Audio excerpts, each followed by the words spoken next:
नमस्कार दोस्तों, स्वागत है आपका।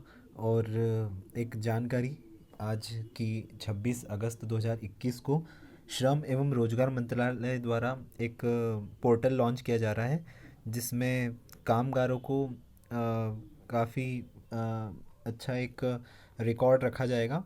केंद्र सरकार असंगठित क्षेत्र के कामगारों का राष्ट्रीय डेटाबेस तैयार करने के लिए ई श्रम पोर्टल लॉन्च करेगी।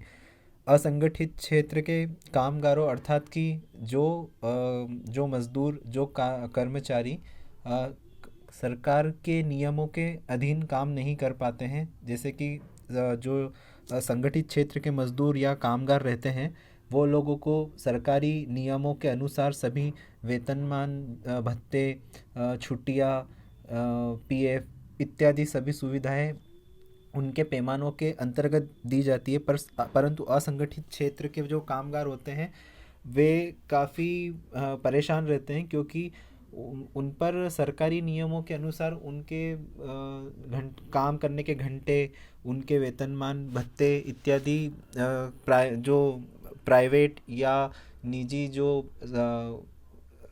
उद्योग या संगठन होते हैं जो उन मज़दूरों को काम पर रखे हुए हैं, उनके अनुसार वे उनके नियम लागू करते हैं।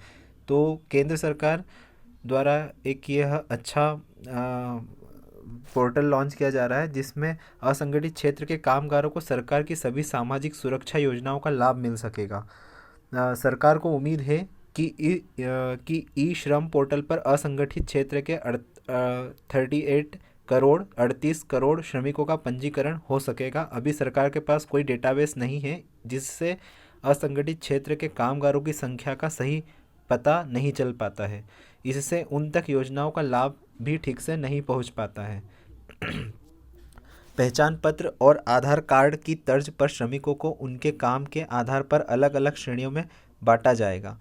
काम के आधार पर सरकार श्रमिकों का रिकॉर्ड तैयार करेगी। पोर्टल पर रजिस्ट्रेशन करने के बाद सरकार श्रमिकों को एक ई श्रम कार्ड भी जारी करेगी, जिसमें उन्हें 12 अंकों का एक विशिष्ट कोड, मतलब यूनिक आइडेंटिटी नंबर दिया जाएगा। यही कोड श्रमिकों की पहचान भी होगी। इस कोड के आधार पर श्रमिकों को सरकारी योजना का लाभ भी मिल पाएगा, तथा जो इस यूनिक कोड से एक यह भी फ़ायदा होगा कि जो फ्रॉड होते हैं, मतलब जो पैसा पाने के चक्कर में नकली सुविधाओं का लाभ लेने लगते हैं, नकली कामगार बनकर, उन लोगों की छटनी होगी, जिससे जो वास्तव में ज़रूरतमंद है उनको लाभ मिल पाएगा। इन योजनाओं का फ़ायदा भी मिल पाएगा। ई श्रम पर पंजीकरण कराने वाले असंगठित क्षेत्र के कामगारों को प्रधानमंत्री श्रम योगी मान धन योजना, प्रधानमंत्री सुरक्षा बीमा योजना, प्रधानमंत्री जीवन ज्योति बीमा योजना, आयुष्मान भारत के साथ कई सामाजिक सुरक्षा योजनाओं का लाभ मिलेगा।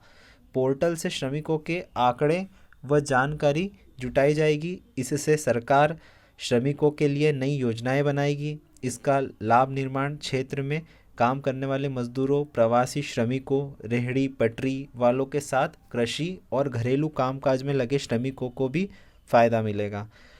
अभी तक जो 50% हिस्सेदारी है देश के जीडीपी में असंगठित क्षेत्र की, और 80% से अधिक श्रम बल को असंगठित क्षेत्र में रोजगार मिला है।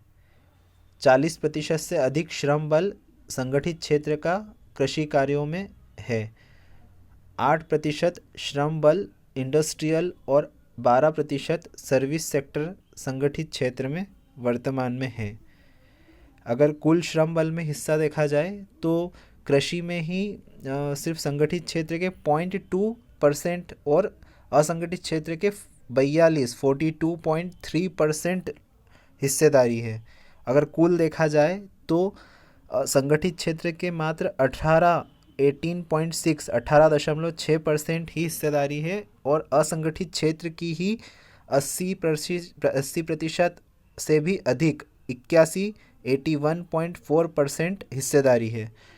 तो दोस्तों, यह एक अच्छा पोर्टल लॉन्च किया जा रहा है। यदि आप किसी को जानते हैं जो इस श्रेणी के अंतर्गत आते हैं, तो उन्हें इस योजना का लाभ अवश्य दिलवाएं। धन्यवाद।